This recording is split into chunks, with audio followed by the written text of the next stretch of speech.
परशीरुषं देवं विश्वाक्षं विश्वशम्भुवं विश्वं नारायणं देवमक्षरं परमं पदं विश्वतः परमां नित्यं विश्वं नारायणगुं हरिं विश्वमेवेदं पुरुषस्तद्विश्वमुपजीवति पतिं विश्वस्यात्मेश्वरं शाश्वतं शिवमच्युतं नारायणं महाज्ञेयं विश्वात्मानं परायणम्।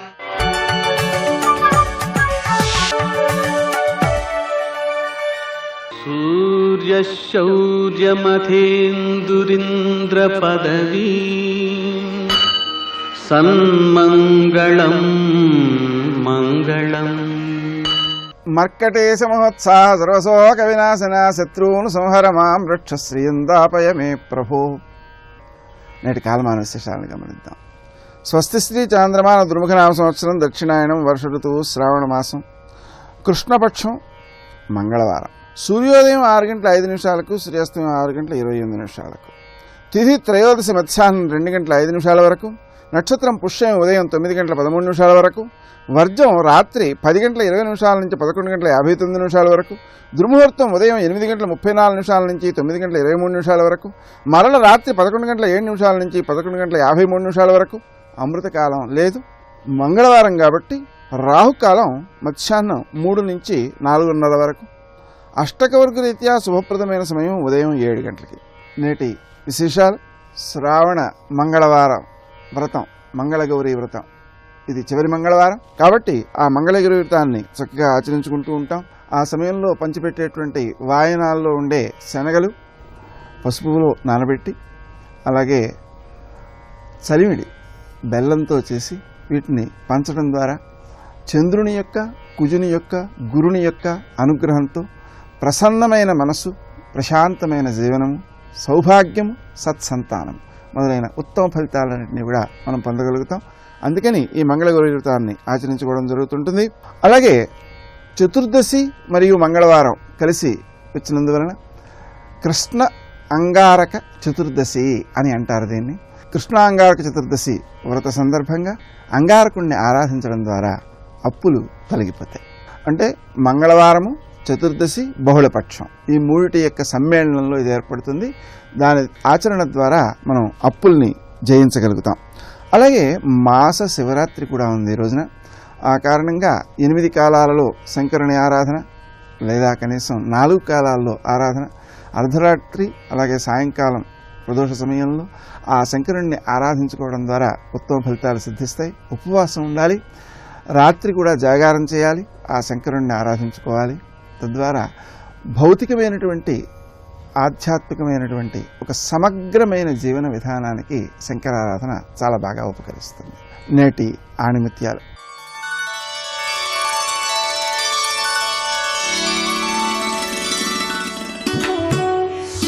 పురాణాల లక్ష్యం ఉన్నత సత్యాలను బోధించడం, అందుకే అవి పరమ ప్రమాణాలు.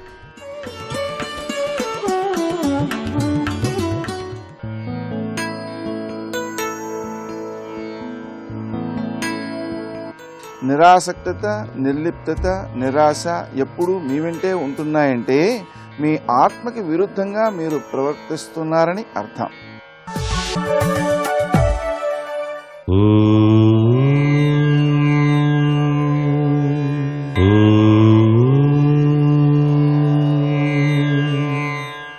ఓం నమో నారాయణాయ. ఓం నమః శివాయ. శ్రీమాత్రే నమః. ఈరోజు ప్రదోష పూజ చాలా విశిష్టవంతం. అఘోర చతుర్దశిగా భావించాలి. ఈ యొక్క సాయం సంధ్యా సమయంలో శివదర్శనం చేసుకొని చండీ ప్రదక్షిణం నిర్వహించడం శివానుగ్రహానికి పాత్రలు కావడానికి ఆస్కారం ఉంటుంది. చండీ ప్రదక్షిణం ఒక్కటి చేసిన చాలు కోటి ప్రదక్షిణాలు ఆచరించినటువంటి శుభ ఫలితాన్ని సాధించుకోవచ్చు అంటోంది శాస్త్రం. కాబట్టి శివాలయ దర్శనం చేసినటువంటి వారు చండీ ప్రదక్షిణం చేయటం మరవకండి. ప్రదోష కాలంలో ఆచరించేటువంటి చండీ ప్రదక్షిణం సర్వ మనోభీష్టాల్ని కూడాను నెరవేర్చేటువంటి అద్భుత ప్రక్రియ. మారేడు దళం పైన గంధాన్ని వ్రాసి ఈరోజు పరమేశ్వరుడికి గనక అంకితం చేసినట్లయితే మనస్ఫూర్తిగా సర్వ విధాల అదృష్టకరమైన ప్రభావాన్ని కలిగింపచేస్తాడు. పంచామృతాలతో కూడినటువంటి అభిషేకార్చన తీర్థం ఎవరైతే స్వీకరిస్తారో వారికి ఆయుష్ ఆరోగ్యం పెంపొందుతుంది. ఈ ప్రపంచంలో ఉండేటువంటి 2 దివ్య శక్తుల్ని స్వాధీనం చేసుకునేటువంటి శక్తితత్వం ఒక శివుడికే ఉంది. అది కాలం కామం. కాబట్టి ఈ రెండింటిని జయించినటువంటి పరమేశ్వరుడికి కృతజ్ఞతలు చెబుతూ అఘోరేభ్యో అఘోరేభ్య ఘోరఘోరతరేభ్య అంటూ ఆ స్వామిని ఆరాధన చేసి తరించాల్సిన సుదినం. అంతేకాకుండా అర్ధనారీశ్వర స్వరూపంలో పార్వతీదేవి సర్వమంగళగా అర్ధాంగి అనేటువంటి పేరును సార్థకత చేసింది మహిళలకు. ఈ యొక్క శ్రావణ మాసంలోని ఈ యొక్క చివరి రోజుల్లో ఆ మంగళ గౌరిని కుంకుమార్చన చేయటం, లలితా సహస్రనామాలతో కుంకుమార్చన గనక నిర్వహించినట్లయితే సర్వఫల సిద్ధిప్రదాయకంగా మనకు శాస్త్రాలు తెలియజేస్తున్నాయి. పండంటి ముత్తైదువులకు నమస్కృతాంజలి ఘటిస్తూ వారికి గంధం, కుంకుమ, పసుపు, దక్షిణాది తాంబూలాదులతో సత్కరించడం కూడాను సనాతన సాంప్రదాయ లక్షణం, అదృష్ట ఫలప్రదం. సర్వే జనా సుఖినో భవంతు.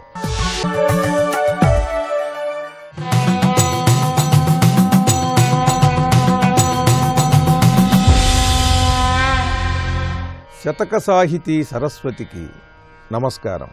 109 అయిన హస్తములతో నొప్పారి పంచాస్యమేయొక వాహంబుగనై చలంగ మదిలో నుప్పొంగి జ్వాలావిధిన్ మొకమొప్పన్ బహుదివ్య తేజమున ఆమోదప్రదుండై వినాయక నామంబున ఒప్పుదేవు కృతమందగ్రీయ విఘ్నేశ్వరా. ఓ వినాయక స్వామి, నువ్వు కృతయుగంలో ఒక రూపంలో మహర్షులకు జనులకు దర్శనమిస్తావు. త్రేతాయుగంలో మరి ఒక రూపంలో కనిపిస్తావు. అలాగే ద్వాపర యుగంలో మరి ఒక రూపంలో అందరికీ దర్శనమిచ్చి అనుగ్రహిస్తావు. కలియుగంలో వేరొక రూపంతో దర్శనమిస్తావు. కృతయుగంలో 109 అయిన హస్తములతో ఒప్పారి 10 చేతులతో పరమాద్భుతంగా ప్రకాశిస్తూ పంచాస్యమేయొక వాహంబుగనై చలంగా. ఆ కృతయుగంలో నీ వాహనం ఎలుక కాదు, సింహం. సింహాన్ని వాహనంగా చేసుకుని కృతయుగంలో 10 చేతులతో దర్శనమిస్తావు. ఈ 10 చేతులలో కూడా శివుడు, విష్ణువు, నందీశ్వరుడు, మన్మధుడు వీరు ధరించేటువంటి ఆయుధాలను, అలంకారాలను ఒకవైపున ధరించి లక్ష్మి, పార్వతి, రతీదేవి, భూదేవి, వల్లభ వీరు ధరించేటువంటి అలంకారాలను, ఆయుధాలను ఒకవైపున ధరిస్తావు. శుద్ధ పరబ్రహ్మ స్వరూపినిగా నిన్ను మహర్షులందరూ ఈ యుగంలో భావించి నీ నుండే సమస్త సృష్టి వ్యక్తమవుతున్నది అని నిన్ను ఆరాధిస్తారు. 109 అయిన హస్తములతో ఒప్పారి పంచాస్యమేయొక వాహంబుగనై చలంగా. సింహవాహనారూఢుడవై జ్వాలావిధిన్ మొకమొప్పన్ బహుదివ్య తేజమున పరమద్భుతమైన ప్రకాశంతో నీ ముఖం జనులందరికీ ఆనందాన్ని కలిగిస్తూ ఉండగా ఆమోదప్రదుండై వినాయక నామంబున ఒప్పుదేవు కృతమందు అగ్రీయ విఘ్నేశ్వరా. ఓ స్వామి, అగ్రీయుడు అనేటువంటి నామం ఉన్నది నీకు. అలాగే కృతయుగంలో నువ్వు ఈ విధంగా అందరినీ అనుగ్రహిస్తూ సింహవాహనారూఢుడవై కనిపిస్తావు. ఒక్కొక్క యుగంలో ఒక్కొక్క విధంగా నువ్వు ఇలా కనిపించడంతో ఈ వినాయకుని భక్తులందరూ కూడా అనేకానేక వాహనాలతో నువ్వు ఊరేగుతున్నట్టుగా ప్రతిమలు చేసి పూజిస్తూ ఉంటారు. నీ యొక్క వేషములు, నీ యొక్క విచిత్రమైనటువంటి పోకడ ఎవరికీ అర్థం కాదయ్యా. శుద్ధ పరబ్రహ్మముగా నిన్ను ఆరాధిస్తారు. పరమశివుని ముద్దుల కుమారునిగాను ఆరాధిస్తారు. ఓ విఘ్నేశ్వర, నువ్వు కృతయుగంలో ఇలా అనుగ్రహిస్తావని మహర్షులందరూ కూడా తెలియజేసి నీ తత్వాన్ని ఈ భూలోకంలో ప్రచారం చేశారు. అలా కృతయుగంలో 10 హస్తములతో దివ్యమైన ప్రకాశముతో అందరికీ కనిపిస్తూ అనుగ్రహించేటువంటి ఓ స్వామి, మమ్మల్నందరినీ కూడా సన్మార్గంలో నడిపించు. మేము చేసే మంచి పనులకి నిర్విఘ్నాన్ని కలిగించు. వినాయకుడు కృతయుగంలో ఏ విధమైన రూపాన్ని ధరించాడు, ఏ వాహనాన్ని అధిరోహించాడు అని అద్భుతంగా వర్ణిస్తూ చక్కని పద్యరచన చేసి గొప్ప శతకాన్ని మనకు అందించిన పురాణ జ్ఞాన నిధులు విద్వత్కవులు శ్రీ అద్దేపల్లి లక్ష్మణస్వామి గారు రచించిన విఘ్నేశ్వర శతకంలోని మరి ఒక పద్యం గురించి రేపు ఉదయం తెలుసుకుందాం. ఓం శ్రీ గణేశాయ నమః. జయ జయ జయ శ్రీ హరిప్రియ రాణి సిరి మహాలక్ష్మి మంగళదాయని జయ జయ హే మధుసూదన కామిని శ్రీ మహాలక్ష్మి నమోస్తుతే. 2 కాళ్ళున్న ప్రాణులు, 4 కాళ్ళున్నటువంటి ప్రాణులు, చెట్లు, కీటకములు ఇవన్నీ కూడా ఎవరి వలన బ్రతుకుతాయి అంటే ఒక్క గృహస్థు వలన బ్రతుకుతున్నాయి. అందుకే గృహస్థాశ్రమం అత్యంత ప్రధానమైనటువంటి ఆశ్రమం. గృహస్థాశ్రమంలో లేకపోతే 3 రకములైనటువంటి రుణములు తీరవు. అసలు పితృరుణం తీరాలి అంటే గృహస్థాశ్రమమే దానికి ఆలంబనం. గృహస్థాశ్రమంలోకి ప్రవేశించి ధర్మపత్నిని స్వీకరించి తన కామాన్ని ధర్మంతో ముడివేసి తన తేజస్సుని ఆమె యందు నిక్షేపించిన కారణం చేత కలిగినటువంటి కుమారుడి వలన తనకి పితృరుణం తీరుతుంది. అందుకే కుమారుడు కలిగితే కట్టుకున్న బట్టలతోటే కొంచెం ఎత్తైనటువంటి ప్రదేశంలోంచి నీళ్లలోకి దూకుతారు. ఆ నీళ్ళు ఇలా పైకి ఎగిరితే ఆ నీటిని చూసి పితృదేవతలు రుణం నుంచి విముక్తుణ్ణి చేస్తారు. కాబట్టి పితృరుణం తీరాలన్నా గృహస్థాశ్రమమే ఆలంబనం. దేవతారుణం తీరాలి. దేవతల యొక్క రుణం తీరాలి అంటే రామాయణ భారత భాగవతాది గ్రంథములు చదువుకోవాలి. వాళ్ళు మనిషి జన్మ పండడానికి వీలైనటువంటి రీతిలో వేదములలో చెప్పబడినటువంటి విషయాన్ని భూతద్దంలో పెట్టి చూపించి మనకందరికీ అర్థమయ్యేటటువంటి రీతిలో సర్గశ్చ ప్రతిసర్గశ్చ వంశో మన్వంతరాణి చ వంశానుచరితంచైవ పురాణం పంచలక్షణం అంటారు. 5 లక్షణములతో కూడుకున్నదై మనిషి జీవితం ఎంత ధార్మికంగా ఉండాలో నిర్ధారించడం కోసమని పౌరాణిక వాంగ్మయాన్ని మనకిచ్చారు. అటువంటి ఋషుల యొక్క రుణం తీరాలి అంటే ప్రతిరోజు దేవతార్చన జరగాలి. దేవతార్చన అంటే గృహదేవతలను ఉంటారు, ప్రతి ఇంట్లో దేవతలు ఉంటారు. ఆ దేవతలు పస్తు ఉండకూడదు, వారు ఉపవాసం ఉండకూడదు. ఆ దేవతలకి నైవేద్యం జరగాలి అన్నా, దేవతలకి ఆరాధన జరగాలి అన్నా గృహస్థాశ్రమం అవసరం. ఆ గృహస్థాశ్రమంలో ఉన్నవాడే దేవతల యొక్క రుణం తీర్చుకోగలడు. యజ్ఞయాగాది క్రతువులు చేసి హవిస్సునిచ్చి వాళ్ళకి భోజనాన్ని కల్పిస్తాడు. అలాగే చిట్ట చివరిది ఆ ఋషి రుణం, దేవతా రుణం, అలాగే పితృరుణం. ఈ 3 రుణములు తీరడానికి యోగ్యమైనటువంటి ఆశ్రమం ఏది అంటే ఒక్క గృహస్థాశ్రమమే. ఇన్నింటికీ ఆలంబనమైనటువంటి గృహస్థాశ్రమంలో ఇన్ని కర్తవ్యాలు నిర్వహించాలి అంటే ధనం అవసరము లేకుండా ఎలా ఉంటుంది? అందుకే గృహస్థు ధనాన్ని కోరుకుంటే దాంట్లో దోషం లేదు. బ్రహ్మచారికి దానం పట్టేటటువంటి అధికారం లేదు. బ్రహ్మచారి దానం పుచ్చుకొని రేపటి కొరకు అని దాచకూడదు. అందుకే పోతన గారు భాగవతం చేస్తూ వామనమూర్తి ఘట్టంలో ఆ బ్రహ్మచారిగా వచ్చినటువంటి విష్ణుమూర్తి చేత చెప్పిస్తారు. గొడుగో జన్నిదమో కమండలయో నాకున్ ముంజియో దండమో వడుగేనెక్కడ కరుల్ వామాక్షుల శంబులెక్కడ నిత్యోచిత కర్మమెక్కడ మదాకాంక్షితం బైన 3 అడుగుల్ మేరయ త్రోవకిచ్చుటది బ్రహ్మాండంబు నాపాలికిన్ననిపిస్తారు. నిత్యోచిత కర్మ సంధ్యావందనం, విద్యాభ్యాసం అతనికి ఐశ్వర్యంతో సంబంధం లేదు. కాబట్టి రేపటి కొరకు అని దానం పట్టి దాచకూడదు బ్రహ్మచారి. వానప్రస్థు దాని జోలికెళ్ళాడు. సన్యాసికి అసలు అవసరం లేదు. ఇక రేపటి కొరకు అని దాచవలసిన వాడెవరు?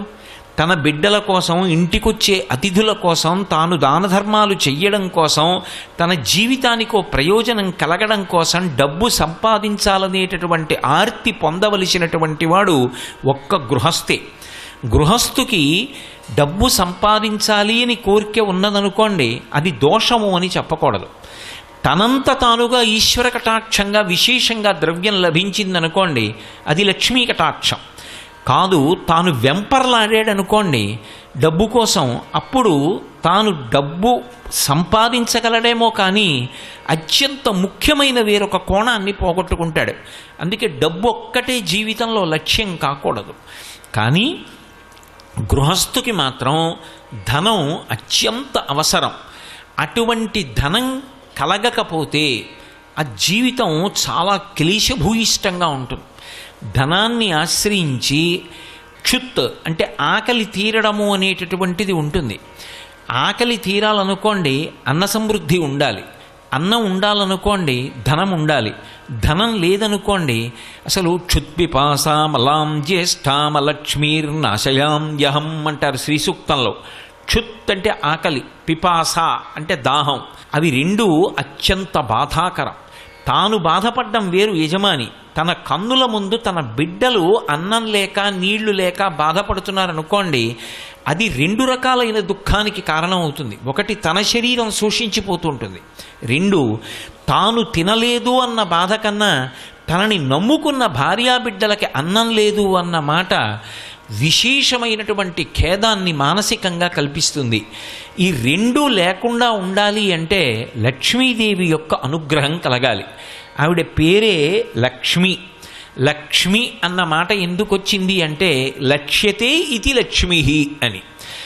అందరూ ఎవరి చూపు తమ మీద పడాలని కోరుకుంటారో, అలా ఎవరి చూపు పడాలని లోకం కోరుకుంటోందో ఆ తల్లికి లక్ష్మి అని పేరు.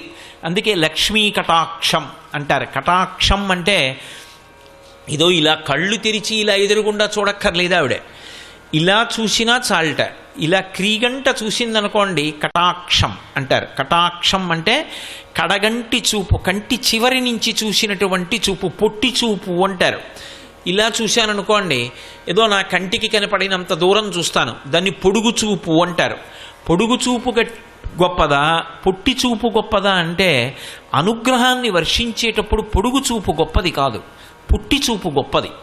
ఎందుకని అంటే మీరు చూడండి, బాగా మిక్కిలి ప్రేమ ఉందనుకోండి, అంత మిక్కిలి ప్రేమ ఉంటే ఆ వస్తువుని దగ్గరుంచుకొని అదే పనిగా ఇలా చూసుకుంటూ ఉంటాడు, అది ఉందా లేదా అని. ఇలా చూసుకుంటున్నాడు అంటే ఇలా కళ్ళు తిప్పి అస్తమానం దాని వంక పొట్టి చూపు చూశాడు, ఇక్కడ వరకే కనపడుతుంది, అది దాటి కనపడదు. ఆ పొట్టి చూపు చూసుకుంటున్నాడు అంటే తనకి ప్రేమ ఉన్నది, అది కటాక్షం. కడగంటితో చూస్తే కంటి చివరి భాగం నుంచి చూసినటువంటి చూపుని కటాక్షం అంటారు. అలా కాకుండా ఇలా చూశాననుకోండి, దానికి పెద్ద విలువ ఉండొచ్చు ఉండకపోవచ్చు, అమ్మా నీ కటాక్షము కావాలి అని అడుగుతారు.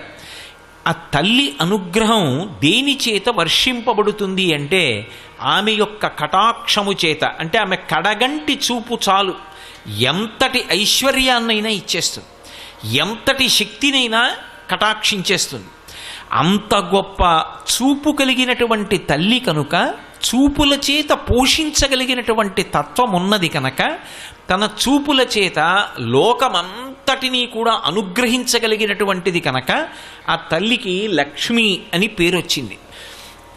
అటువంటి లక్ష్మి దృష్టి ఇప్పుడు కాదుట, అసలు ఎక్కడ ప్రారంభం అవుతుంది అంటే ఈ శరీరంలోకి జీవుణ్ణి ప్రవేశపెట్టేటప్పుడే బ్రహ్మగారు మొట్టమొదట తల్లి వంక చూస్తాడు. ఎందుకని అంటే చతుర్ముఖ బ్రహ్మగారు సృష్టికర్త. సృష్టికర్త అయినటువంటి బ్రహ్మగారికి మాతృస్వరూపంగా నిలబడేటటువంటిది లక్ష్మీదేవి. ఎందుకని? ఆయన శ్రీమన్నారాయణుని యొక్క నాభికమలంలోంచి పుట్టాడు. అయినప్పుడు నారాయణుడి తండ్రి అయితే నారాయణుని యొక్క ఇల్లాలు శ్రీ మహాలక్ష్మి ఆయనకు తల్లి.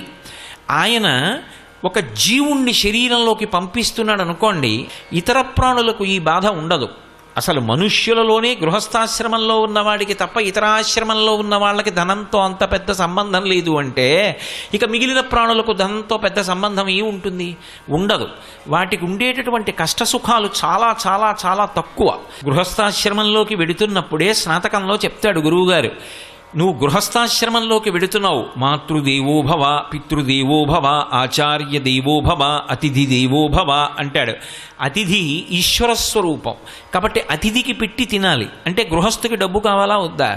మిగిలిన ప్రాణుల కన్నా కూడా మనుష్య ప్రాణికే లక్ష్మీ కటాక్షంతో సంబంధం ఎక్కువ అయినప్పుడు లక్ష్మీ కటాక్షం కోసం వెంపర్లాట మనకుండడం ఒకెత్తు, కానీ అసలు లక్ష్మీదేవి యొక్క అనుగ్రహ ప్రసరణం ఎక్కడ ప్రారంభమవుతుంది అంటే జీవుడు శరీరంలోకి ప్రవేశిస్తున్నప్పుడే ప్రారంభమవుతుంది.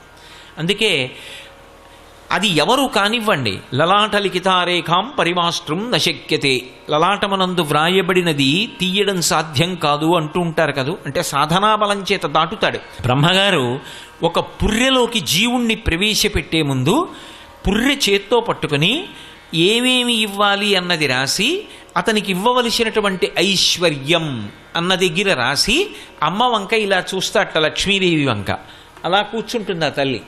అలా కూర్చుంటే బ్రహ్మగారి చేతిలో పుర్రె పట్టుకుని అమ్మ వంక తిరుగుతాడు. అమ్మా ఈ పుర్రెకి ఎంత ఇమ్మంటావు అని అడుగుతాడు. గత జన్మలో ఈ పుర్రెకి పేరు ఏమిటి, ఎవరు అని అడుగుతుంది. ఆవిడికి తెలియక కాదు, ఆవిడ సర్వజ్ఞురాలు. అమ్మా ఈ పుర్రెకి గత జన్మలో పేరు ఇది, వీడు చాలా పుణ్యం చేశాడమ్మా, ఎందరికో పెట్టాడు, ఆర్తి కలిగిన వాళ్ళందరికీ పెట్టి తాను అనుభవించిన వాడమ్మా అంటట. అంటే ఆవిడ అని ఇలా కనుబొమ ఎత్తుతుంది అంతే, ఆవిడేం మాట్లాడదు. సర్వం శ్రీ ఉమామహేశ్వర పరబ్రహ్మార్పణమస్తు. స్వస్తి.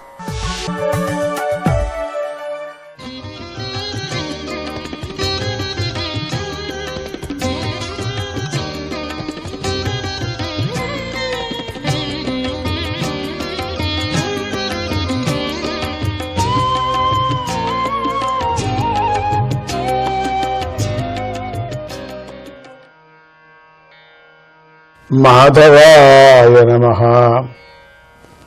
నగరం ముట్టడికి గురైనప్పుడు పురంజనుడు చాలా కలత చెంది పీడించబడ్డాడు. కాలకన్య జర ఆలింగనంలో చిక్కుపోయినటువంటి కాలకన్యనేది ఏదో అంత సౌందర్యం ఉంది, అది ఉంది, అంత మోహితుడై నానా అవస్థలు పడ్డాడు. ఆలింగనంలో చిక్కుపోయినటువంటి పురంజనుడి అందమంతా నశించిపోయింది. ఆయన దీనుడైపోయాడు.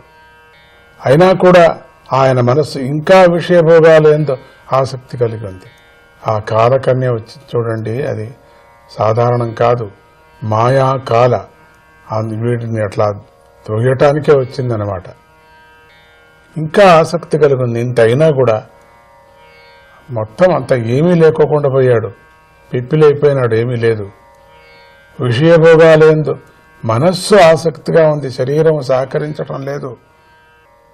తినటం కూడా తినలేడు, ఎక్కువ వాంతి చేసుకుంటాడు. శరీరం సహకరించే మనస్సు మాత్రం విషయభోగాలందు ఆసక్తి కలిగి ఉంది. ఆయన వివేకం నశించిపోయింది. ఆయన సంపదను గంధర్వులు యవనులు దోచుకున్నారు. నగరమంతా శిథిలమైపోయింది. ఇంతవరకు నగరాన్ని ఎంత వర్ణన చేసుకున్నాం కదా, వాడి పౌరుషాన్ని ఎంత అనుకున్నాం, ఎంత శిథిలమైపోయింది. పుత్రులు, పౌత్రులు, అనుచరులు, మంత్రులు పురంజనుడిని అనాదరించారు. అందరూ విసుక్కుంటున్నారు. చూస్తూనే వెళ్ళలేదు, ఎందుకు బతికాడా అని. ఆయనకు ఎదురు తిరిగారు అందరూ కూడా, మీదపడ్డారు అందరూ కూడా. ఎవరూ మర్యాద ఇవ్వలేదు.